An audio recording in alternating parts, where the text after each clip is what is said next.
Hello, I hope everyone's well. I am just recording a quick video about men's health. So, I have male patients, I have more female patients, but I do have male patients.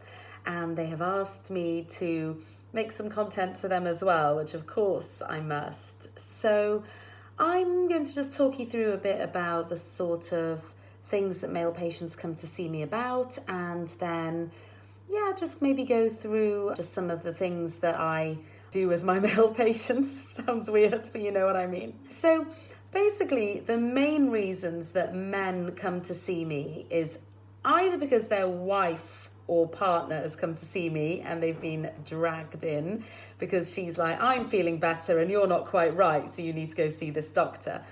Or it can be they've come by themselves because they think their testosterone's low. So the type of symptoms they're presenting with are low energy, low mood, maybe weight gain or muscle mass going down.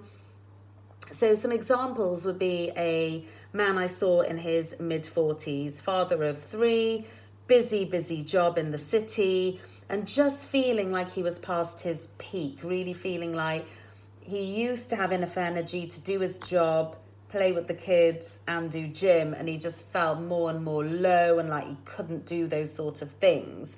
And he wondered if it was hormonal. It was hormonal, and we treated him with testosterone and he felt incredible after. I do sometimes see people come in about low sex drive, but that isn't normally the driving force to come and see me, because sometimes if there's problems with erections and things, you can just go and take Cialis or Viagra and medication like that. It's normally maybe a drop in sex drive, but combined with not building muscle mass, or feeling low in mood, or feeling a bit burnt out and not coping with stress, or being more irritable. It's normally a combination rather than just purely sex drive, I tend to find. So when a man comes to see me, I do similar things as I do when I see a woman. So I take a full history, go through the symptoms, like some of which I've mentioned with you already, go through any family history, and then do a blood test. And for a man, a blood test is best done first thing in the morning, or certainly as early as it can be done in the morning. And that's because naturally a man's testosterone levels are high from waking, and then they tend to go down over the day. So if I'm doing everyone's levels at 4 or 5 p.m, they're going to be low, and then I might be falsely treating them. So I prefer to do my levels in the morning. If I have to do them in the afternoon because that's the only time the person's available, I'm not overly happy about it, but I take it into context as well if I have to. But I will normally try and get someone to go and do a morning sample and then come back and see me. So I do the bloods, and that looks at testosterone levels, estrogen levels. Obviously, as a man, you don't want very high estrogen. That's a woman's hormone. And a man with too much estrogen can feel a bit maybe low, more emotional. So that's not what we want, obviously. I check the prostate antigen, the PSA, because I want to make sure that the prostate is okay before I start treatment. And then I normally check it again within 6 months to make sure it hasn't gone up, because that is something negative that testosterone therapy can do. I like to do just some general health markers for kidney function, liver function, full blood count to make sure the hemoglobin's okay, because taking testosterone can push up your hemoglobin. And that can be okay unless it becomes really elevated. And then that's quite bad because it can cause thickening of the blood. And then that can cause problems with blockages in blood vessels and things like that. So we definitely don't want thickening of the blood. That's often a sign you're on too much testosterone. So I want to make sure the liver function's okay. I also want to make sure that things like cholesterol is fine. I check blood pressure and make sure there's no diabetes. And the reason for this is because taking testosterone, if there's already an underlying cardiac issue, can make it worse. I kind of want to see what the baseline is, find out if there's a family history of this as well, because the person in front of me might be okay, but it might be all the men in his family have had heart attacks at 50, and that's not what we want. Oh, well, just actually going back to that point about the cardiac history and things, if you don't have a problem with your heart and your testosterone is low, taking testosterone can prevent a cardiac issue like a heart attack or angina and things like that. But if there's already a problem, it can make things worse. So I've seen a couple of guys recently who wanted testosterone, and on their levels they were low. However, they had a sky-high cholesterol, the blood pressure was all over the place, there were signs of diabetes or pre-diabetes, and I had to send them for a cardiac workup first before I considered the testosterone therapy. So I like to try and do things as safely as possible. So then when I have the results, and if I'm seeing that there are low levels, I am then happy to treat. And the treatment can either be testosterone through a cream that you rub onto your arms or your thighs. It can be a gel that's available through a licensed preparation, and that is something like Testogel or Tostran.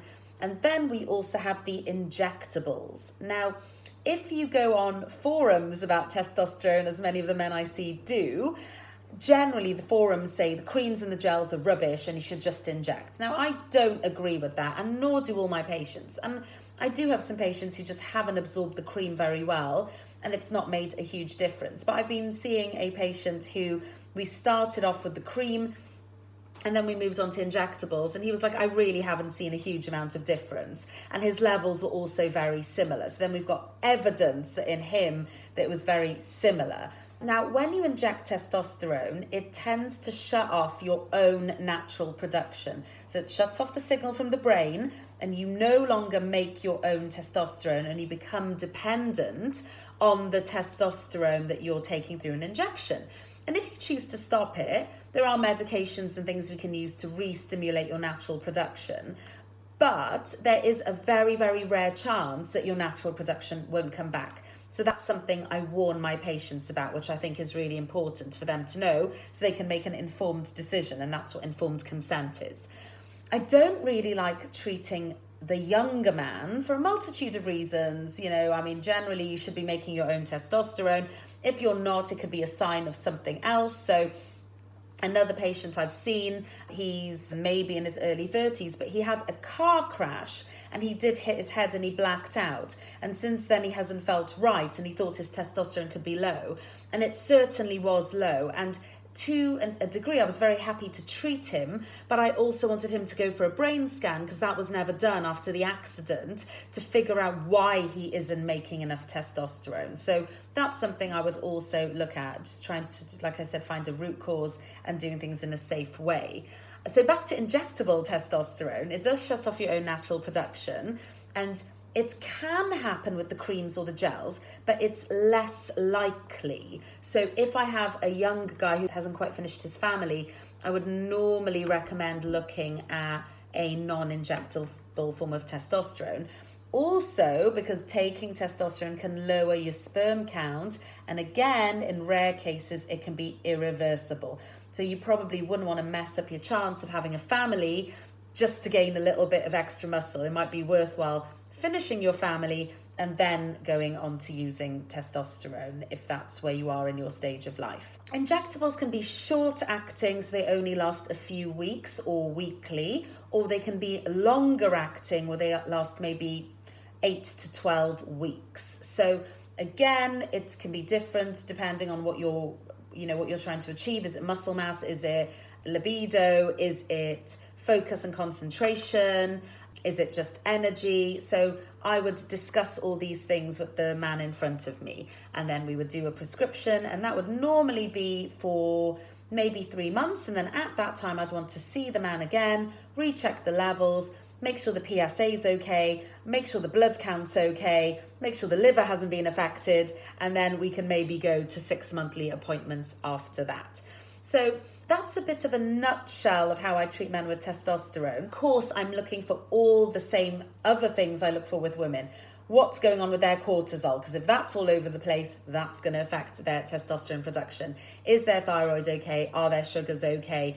How's their general health? With testosterone treatment in men, we may also need a medication or a supplement to block the conversion of testosterone to estrogen. Because like I said, estrogen is great for a woman, but too much is not good for a man. In the same way, too much testosterone is not good for a woman, but lots of estrogen can be to a degree. So I hope that's helped explain how I treat men. I do see plenty of men in clinic, and I hope that is helpful going forward. So look forward to connecting with you again soon. Take care. Bye.